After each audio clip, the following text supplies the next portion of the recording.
What are the negative impacts on the brain? Decrease of attention. Bumiksi na ang attention. Kita niyo ang mga tao ngayon sa church? Ang mga tao sa church, pag nag-church, wala pa nung social media noong panahon, wala pang mga gadgets, ganun ang tao. Hindi, wala pa nga masyado. Laging ganun yun. Amen! Amen! Ano tinitignan sa likod? Ngayon, alam nyo ba, mapalad tayo, ang pastor natin, 30 minutes, mahaba na yung 45 minutes, dinidilata na ni madam, ni mami. Pag si pastor nakaka-45, dinidilata niya na. Kasi naman, for his health reason. Pero ang mga Baptist pastor, mababa ang 1.5 oras. Minimum. Kaya nyo yun? Nasanay tayo kay pastor, 30 minutes. Okay na, mag-amen na kayo, last na. Ay, amen. Pero 2 oras na lintik doon sa gaming. Hala, engage na engage. Ouch. Okay, so ano pa?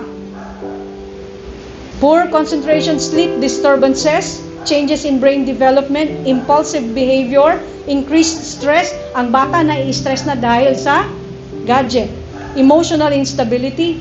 Wala na, hindi na marunong magmano po, hindi na marunong mag-please, hindi na marunong mag-thank you, hindi na marunong mag-po. Galit ako sa mga bata na hindi marunong mag-po sa harap ko. Kahit hindi ako kausap mo, pero pag hindi ka nagpa-po sa kausap mo, ano kayo matandaan nila?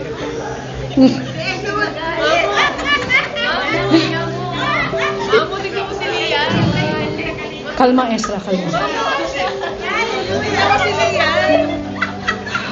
Kalmado.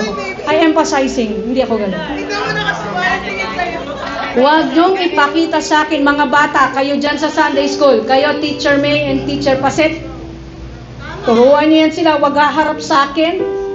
Kahit hindi ako kausap, may ibang kausap, hindi marunong magpo, kahit sino pa sila sa kanila sa bahay nila, huwag niyong paharap sa akin.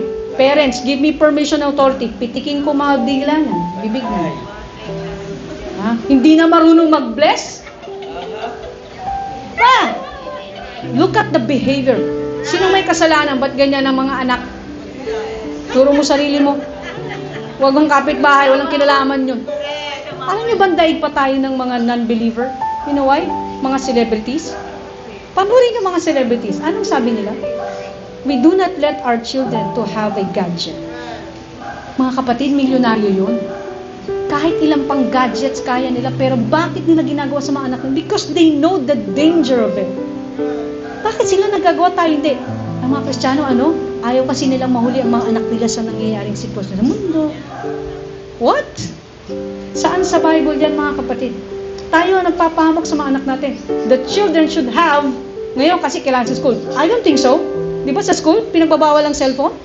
Tama ba? Kasi it cause of cheating. At yan sa Amerika, delikado na ang cellphone. Bakit? Doon naglalabas sila ng mga scandal. So nagiging cause ng bullying. Kaya may cyberbullying. Ang edad dapat sa anak ninyo, hindi ako magdikta. Kayo. Ang gagawa ng standard.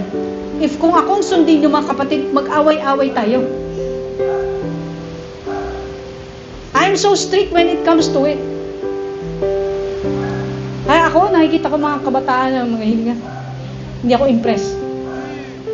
Huwag kayong ma-impress sa mga bata ng ibang anak ng mga anak ng iba. Na-impress kayong galing mag-English, mga bright. Hoy, nasanay lang yan ang salita niya. Pero tanongin mo yung batang niya, anong alam niyan? Language lang yan. It can be learned. Look at the values sa moral. Tignan mo yung bata. Kahit gano'n ka-English kung may moral ba? May values ba? May attitude.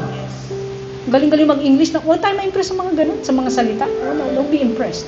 Look at the behavior, the attitude, the character, the moral. Alright? What else? Emotional instability. Ang bata nga, hindi mo na pwedeng pagalitan. Yung mga magulang, baby, bebe ko, sige, sina, bebe. Minsan gusto ko kasi kukunin sinelas talaga nitong building ko eh. Yung magulang ang gusto kong, ang mga bata ngayon, At the age of 5 months, magaling nang umarte. Nagdadrama, umiiyak mo lang luha. Saan ka nakita, baby, yun, ha? Konting, oh my goodness. Tapos ang mga magulang ngayon, kumakabebe sa mga anak nila, parang di mahipuan ng lamok. Bebe ko yan eh. You let your children to experience pain, rejection. We are here to support, not to rescue. Sabat ka naman nagagalit? Hindi, nag-emphasize lang mga kapatid, baka kasi kailangan ko kayong gisingin. Kasi nakikita ko may iba talaga, mga demonyita, naglalambitin dyan. Kailangan ko lang medyo poor memory, ang bata. Mahina na ang memory ng bata ngayon sa memorization. Kaya sa school nagwawala. Ang haba naman mami kasi na-memorize. Stress na ako. Ha? 5 years old, alam mo na ang stress? Sinasabi mo na ang stress? Nandun ka pa lang sa kinder? Hindi kinder preschool? May stress na ako, mami Ang daming minimemorize. O sige, mamaya na. Bukas na. Sige, pahinga ka na. Di ba tayo nun? Hindi ka matutulog, hindi ka kakain. Hindi mo nakakabisado yan. Natatawa tayo, pero that's the reality now. Mga kapatid. So what else? Reduce in learning efficiency disorder.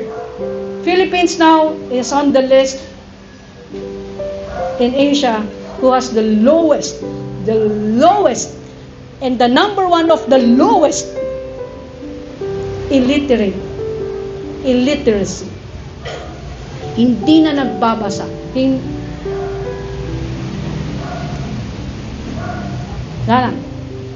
Nako po. What else? Behavioral problem. You know this already. Why gadgets harm the brain? Excessive screen use affects what? Dopamine regulation, emotional control, learning and memory, sleep cycles. Can we go to the sleep cycles? This is very vital. Look at this. Staying off social media is good for your mental health. Study says, pinag-aralan yan the smartphone addiction may shrink key areas of you're in a similar way to drugs. So, ang paggamit ng gadget ay katumbas ng nagda-drugs. Lumiliit ang brain, ang utak. Kaya wala nang kaya yung loss in memory na is bumababa na. Kaya mga bata, tingnan natin, kaya lang na-memorize ang Panatang Makabayan kasi laging na-memorize Pa-memorize mo siya ng scripture.